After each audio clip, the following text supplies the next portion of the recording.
আসসালামু আলাইকুম। কেমন আছেন সবাই? আশা করি সবাই অনেক, অনেক ভালো আছেন। আলহামদুলিল্লাহ আমিও ভালো আছি। অনেকদিন পর ব্যস্ত থাকার কারণে পেজে ঠিকমতো সময় দিতে পারিনি। তো যাই হোক আজকে আমি আপনাদের সাথে একটা রেসিপি শেয়ার করব। আশা করি আপনাদের অনেক, অনেক ভালো লাগবে। তাই সবাই দেখবেন আর কে কোথা থেকে দেখছেন অবশ্যই জানাবেন। তো একটা কথা কি পেজে যদি আপনারা যারা কাজ করতে চাচ্ছেন আসলে কন্টিনিউ সময় দিতে হবে, তাছাড়া কিছু করাই সম্ভব না।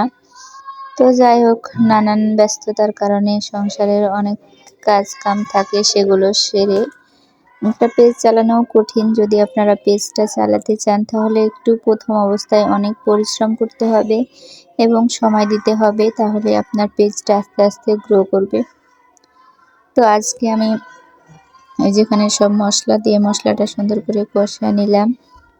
আজকে আমি মাংস রান্না করব।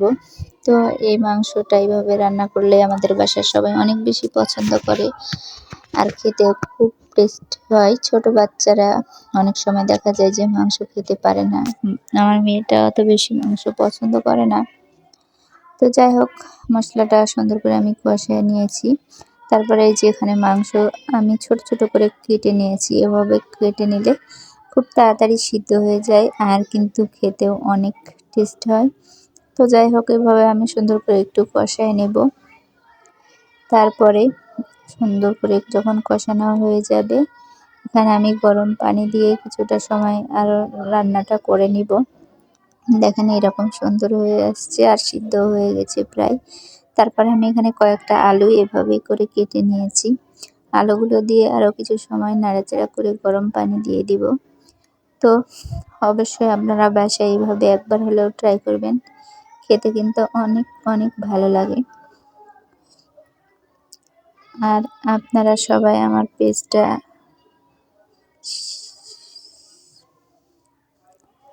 সাপোর্ট করবেন আর ফলো করবেন, পাশে থাকবেন। তারপর যতটুকু ঝোল আপনারা দিতে ইচ্ছুক সেই পরিমাণে পানি দিয়ে ঢাকনা দিয়ে ঢেকে দিলে রান্নাটা হয়ে যাবে। অনেক বেশি টেস্ট হয়েছিল খেতে, দেখেন কি সুন্দর হয়েছে, লোভনীয়, মাশাআল্লাহ। তো সবাইকে অনেক অনেক ধন্যবাদ আমার সাথে থাকার জন্য আর ভিডিওটা দেখার জন্য। লাইক কমেন্টস করবেন, ফলো করবেন এবং ফ্রেন্ড এবং ফ্যামিলির মাঝে শেয়ার করে দিবেন। দেখেন কতটা লোভনীয় হয়েছে।